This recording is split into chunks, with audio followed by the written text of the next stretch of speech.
Friends in Delaware, I'm not going to dwell on this because I've got to get to some other things, but friends in Delaware are telling me this morning that investigators were aware as early as yesterday that one corrections officer was dead, likely killed by inmates after uh, there were two employees who were held hostage, and one of them, she has been freed. The other, though, is apparently dead. And so, if they knew this, they obviously, I don't know if there was any effort at all for what you'd call it negotiations, but it's a little disheartening. And I have several friends who actually work in the prison system there. Uh, I went to a picnic once, a pig roast, with a group of corrections officers, and very nice people, all of them, that I got to meet that particular day. And I've got to talk to some friends this afternoon just to see how they're coping with this. But here's the thing: there was some liberal woman last night. Can I say that she is a person of color? And I saw a tweet from this woman. She was saying, well, if they would feed these guys some decent food, this wouldn't happen. So apparently, a prison guard is dead because the inmates didn't like their dinner. Now, they're not in jail for the most part because they're good people or they're smart people. They're there because they're lowlifes, they're scum, idiots, and they got nothing going on between their heads, and they had to turn to a life of crime because they couldn't obviously get by otherwise. If it turns out that because they didn't like the quality of their food, they had to kill somebody, I'll put it this way. I think that government would be well in its power to go in there. And they do have a death chamber, but they've repealed the death penalty. So it's, just in time, right? But the only way to deal with this is if you were to strap a few people into a chair and flood them with some electricity. You might you might make a point to them that this type of stuff is not going to be acceptable. That's all I'm going to say about that. 8 minutes after 9 o'clock. Bill Colley with you on Top Story on News Radio 1310, KLIX, and newsradio1310.com. We're at 25. I'd like to thank you for joining us this morning. A couple of friends over the last 24 hours have sent me some of the latest updates on Trump derangement syndrome, which we're seeing going on all over the country. I wanted to get to that in a moment, but also there are a lot of people who are extending this now to to Neil Gorsuch, who is Trump's nominee to fill the Supreme Court vacancy, which was created a year ago when then Justice Antonin Scalia passed away.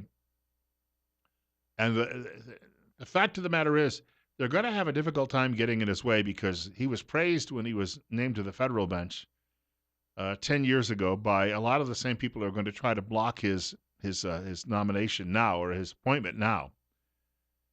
And some of the arguments being made by Democrats, first of all, he's never ruled on a case involving abortion. And so all we know is he's likely opposed because he is very conservative and a man of faith and the like. But he's never ruled on anything along those lines. And I think that what we're going to see happen here is they're going to try to guilt by association, if you will. My guess is even if he is opposed to taking the life of a little baby in the womb, and we were just talking about homicide a moment ago, and there are a great many of us who feel that abortion is just a matter of convenience for liberals, and they're willing to overlook the violence that it does. There was a Republican, it was a Democrat by the name of Eric Swalwell. He is a Democrat. He is a member of the House of Representatives from California. He was appearing on the Fox News channel with Tucker Carlson. And Carlson finally wants to know, this is about 2 minutes long, but I want you to hear it because it tells you that liberals know that taking the life of a little baby in mommy's womb is seriously a crime, but can't bring themselves, because it's one of the sacraments of being a liberal in this country. Somebody just texted me a message saying that I was pointing out a lot of Democrats out there are immoral or amoral. Well, listen to this guy for a moment and make up your own mind. Well, he actually hasn't ruled on any abortion cases, but he did write in a book of ethics this, and I just want to know if you agree with this or not, and I'm quoting him directly. All human beings are intrinsically valuable, and the intentional taking of human life by private persons is always wrong. Do you believe that? All human beings are intrinsically valuable. However, Roe v. Wade says that a woman has a right to make a decision about her own health care. Okay, but I'm not asking about Roe v. Wade. I'm asking you to assess what he has said here, not about Roe v. Wade, but just a general statement. All human beings are intrinsically valuable. You agree with that. The second part is the intentional taking of human life by private persons is always wrong. Do you agree with that or not? Two of the most personal decisions a person can make is a woman with her doctor about her own body, and a person who's terminally ill about whether they want to die in peace. And he has chosen that the government should intervene. Are you going to answer my question? The intentional taking of human life by private persons is always wrong. Now, if you can't agree on that, the Constitution says that a woman has a right to make. What do you think? No, I'm not talking about women's rights. I mean, intentional taking of human life by private persons is always wrong. That's what he said. And I just want to know if you agree with that statement or not. What he has shown in his legal career Are you really afraid to say the intentional taking of life is wrong? No, of course not. I was a prosecutor. I prosecuted people for intentionally taking life. But you won't agree with this because you're afraid of the abortion lobby and like, ooh, you're anti-abortion if you're against the intentional taking of human life? I mean, come on. I believe a woman has a right to make her own decision about her own health care. Do you think it is the taking of a human life, abortion? I think that right now, at viability, before viability, a woman should be able to make her own decision. After viability, in the case of her own psychological health, in the case of rape or incest, she should also be able to make that decision. Okay, but is it the taking of human life? That is a woman's personal decision. Okay, well, what do you think? Do you think it's I'm not asking about the decision. I mean, is it human life or not? What do you think? She's terminating something that she does not want, and that's her own choice. Okay, but do you think it's human life? I think at viability, a baby, should be decided by the woman. She's the one who has to have it. But you brought it up. That's why I'm pressing you. But do you think before viability it's a human life or something else? I think it's not viable yet, Tucker. But is it human life? Courts have decided you're not going to answer my question now or ever, I suspect. But you should, because it's a basic question, I think. What is it then if it's not a human being? I saw somebody once prosecuted for drowning kittens. We take animal abuse far more seriously than we do the abuse of our own unborn. The abuse and the homicide, the infanticide of our own unborn. So this is when you really press liberals, they don't have an answer for any of this. You see how they stumble and fumble and, well, it's a woman's choice. Well, if it's the woman's choice to terminate the child, if I get upset with my neighbor, can I freely go terminate my neighbor? I couldn't do that, could I? Well, it's her body. Well, it's the child's body, too. Pregnancy is not an illness. I think we have a caller with us. Caller? No, caller lost that caller. 736-0300, 736-0300. It's 9:14. Bill Colley with you on Top Story on News Radio 1310. KLIX and newsradio1310.com. We're at 24. You're on the air. You're up next. I ski a lot, and I spend the time on lifts, and I'm usually alone, and so I ride with lots of different people, and I'm a very, outgoing person. And I talk about politics, social issues, and I run into people all the time on lifts, whether, wherever, doesn't matter, Sun Valley. And so I talk to them about, free market capitalism, and they're wealthy, and they got theirs, but they think that we should be regulated and taxed, and whether or not human life begins at conception. And, the science has found that human life, that there's a spark of light when conception occurs. Science can prove this, that, the light of life, whatever. There's tons of references in the scriptures about light and life. And you say this to them about that, and there isn't one logical thing they can ever say to me that makes, they have no basis for their arguments at all. They are just going along because that's what they've always done. You wonder, do you have any critical thinking at all in your life, or do you just go along with whatever the hell? They're ignoring unpleasantness. That's what they're trying to do. It's staring them in the face. They know exactly what it is. They can't bring themselves to admit it because if they do, they might agree with us, and they've convinced themselves that they're better human beings than we are. Well, this is the thing, and I'll be done. As I'm standing before my Heavenly Father and I'm talking about abortion, killing, if you've done it to the least of these, you have done it to me. Better that a millstone be hung around your neck. I'm going to hang up. Thanks, Bill. I thank you, and good point. But then again, a lot of these lefties, since they don't believe in God, They don't believe that they're going to have to answer for their crimes. Bill Colley with you on Top Story. It's 9:16 right now, and we're at 25. Meanwhile, Nancy Pelosi talking about Gorsuch. I played a shorter clip from this yesterday, but this was Pelosi at that event, that CNN town hall the other night. And you got to wonder, was she having a stroke as she tried to listen to this gobbledygook? This is I mean, gobbledygook's, this is 58 seconds. Listen to this and tell me if this woman, what is she trying to say about the nominee? Saddens me the most as a mom and a grandmother, though, is his hostility toward children in school, children with autism. He has ruled that they don't have the same rights under the IDEA, the children that they could reach their intellectual and social advancement under the law. He has said that doesn't apply to them. He's come down against them on ADA as well, and again under IDEA. So it's a very hostile appointment. Hail fellow, well met, lovely family, I'm sure. But as far as your family is concerned, and all of if you breathe air, drink water, eat food, take medicine, or in any other way interact with the courts, this is a very bad decision. Well outside the mainstream of American legal thought, not committed to Supreme Court precedents. Supreme Court precedents. What was she talking about? Now the time has come to act, and act fast. I'm leaving. Hey, you get back here, you pious, kindly side winder. Ain't no way that nobody's gonna leave this town. Hell, I was born here, and I was raised here, and dadgummit, I'm gonna die here. And no sidewinding, bushwhacking, hornswoggling, crocker is gonna roll my biscuit cutter.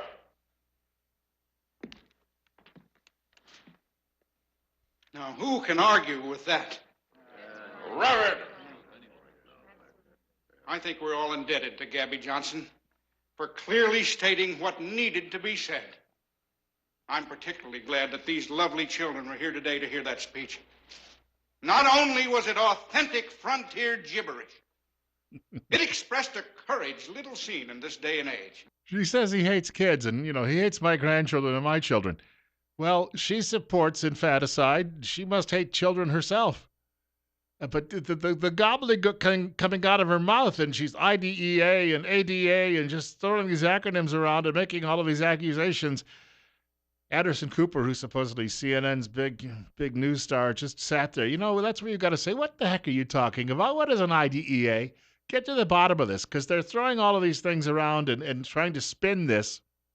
Let's find out what he really did and why he did it. All right? But, the fellow travelers are out there going, yeah, I'm just going to repeat what she says. I don't know what it means, but I'll repeat it, and, maybe people will buy into it. 20 minutes after 9 o'clock, Bill Colley with you on Top Story. It's 25 right now.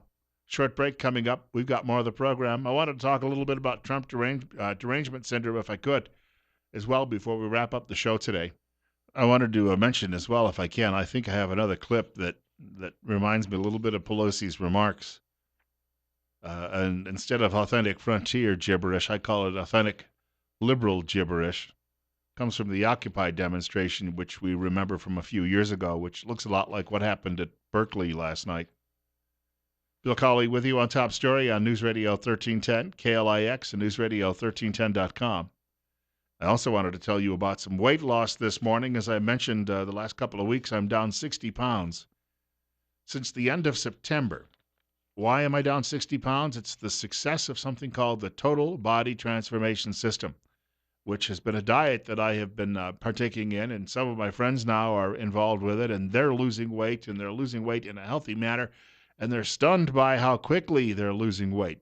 Something, of course, I think that, a lot of us out there have struggled with over the years, but if I told you that this was the way to do it, and that you could still have a healthy amount of calories and still eat some tasty food, you might just say, I want to get in on that. How do I do it? And I've been telling you, too, it's backed up by a scientific team from Columbia, Cornell, Tufts, and some other prestigious universities. It's not a fad diet.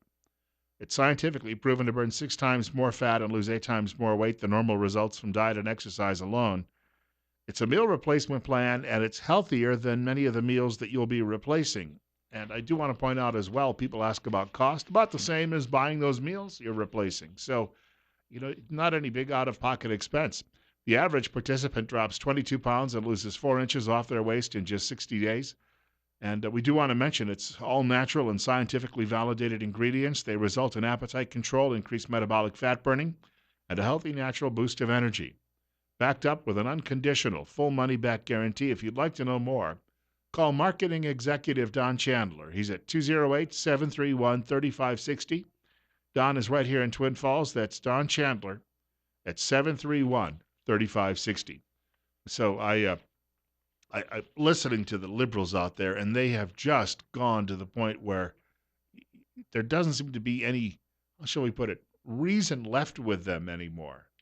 And I this whole notion, Victor Davis Hanson, the great historian from Stanford University, which is not in flames like Berkeley, although stones throw apart as far as that goes, he has a column today at the Washington Times where he says what they're upset about, and I think there's a lot of truth to this. He says what they're upset about is that Trump has actually just moved the needle back to normal. Think about that for a moment.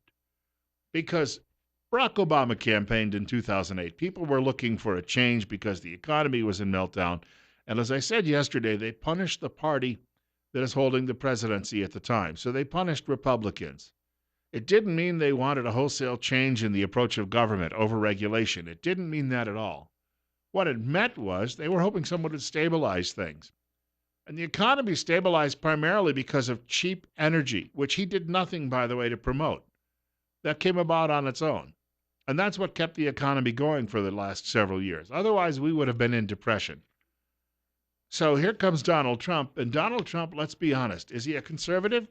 Conservatives don't think so. They think he's a centrist. So you've got a guy who comes along and says he's basically going to restore the way things were in the past. And these people go absolutely bonkers, and they riot in the streets, and they smash windows, and they burn things down, and they make threats. I was talking about Nancy Pelosi earlier. If you heard that gobbledygook she was passing along, I'm always reminded of this. An interview with a woman who was at an Occupy demonstration in Atlanta, Georgia a few years ago during the height of that movement. I am here in protest with the college students from Georgia State and Georgia Tech. Protesting what now? Well, they're protesting against equality and change. We don't like the way the government is allowing us to be able to, utilize our various, degrees and, our job market into the, society without it having to be uproared by the fear of what the government is constantly putting on us. Everywhere I go traveling throughout the train system and the rail system, you have Homeland Security everywhere. So, how can I very well concentrate on, getting a job and getting through school without having to, how can I stay focused without having to worry about, whether or not I'll make it home safe, or, this fear factor that the government has going on with us thinking that something bad is going to happen with our serenity and our peace and our homeland security will become insecure. And it bothers me for these school-age kids to be going through what they're going through. I don't think it's fair at all. Yeah. American liberalism was already swirling the drain. Circling the drain. Swirling might be what it did if it was going down the toilet. Maybe that's more appropriate. Already swirling before Nancy Pelosi came along with that ridiculous statement the other night. And before we started seeing these campuses burn and windows smashed. It's just, it is illogical. And it shows you that it probably is, as Michael Savage has said, liberalism is a mental disease. Well, this is the column from Victor Davis Hanson that I was mentioning. And it's called When Normalcy is Revolution. I used the word normalcy on a paper in the 8th grade. I borrowed it from Warren G. Harding, who it was said the word meant nothing. He meant normality, and normalcy came out. But I got a red check mark for using it. My teacher said that's not a word. And at the time it wasn't, but it's been repeated so much that normalcy has now replaced normality. So people are using that as being the language and dictionaries are just a reflection of modern usage. But he says the iconic symbols of the Obama revolution were that you didn't build that approach to business and an assumption that race, class, gender would forever drive American politics. For all the hysteria over the bluntness of Mr. Trump, his agenda marks a return to what used to be seen as fairly normal as the United States goes from hard left back to the populist center. Yeah. And yet there are people out there who'd burn the country down because of that. Telephone number to reach our program today, 736-0300. I've got about a minute before the break, so if you call, I may have to put you off. Don't mean to put you off, but that just is how it works. It's a hard break, and I can't avoid it. But you can also reach me by email. I don't give that out as often as I used to. bill.colley@townsquaremedia.com. bill.colley@townsquaremedia.com. So you can send me an email, too, if you didn't get through during the course of the program. I had an email from somebody yesterday that heard me talking about the mayor of Boise and some of they're not calling it a sanctuary city. It's a euphemism. It's semantics. It's very Orwellian. They're calling themselves a city of welcome or some other baloney like that. But he sent me a long list of all of the liberal bastions of Idaho, things that are going on. For instance, I guess, the men can now, at the teaching at schools up in Blaine County, can now go in and potty next to your little girl. That was a decision that he said was underreported in December, and he was sharing with me some of the other just wacko stuff these people are up to right here in Idaho. And it's a cancer that could spread, and we've got to contain that. And I think it is pretty well contained. It's isolated to those few areas, Boise, maybe Moscow, Sandpoint, as somebody mentioned earlier, and Coeur d'Alene and Blaine County, and that's about it. But gosh, we got to keep an eye on it. And but anyway, I got the email after the show yesterday, but I want to thank the guy for sitting down and taking time out to write a long and thoughtful email. More coming up in just a moment. Bill Colley with you on Top Story. Oh, the New York Times is angry because Donald Trump has not sent them an autographed portrait. Oh, they called him a Nazi. I guess he should just let bygones be bygones.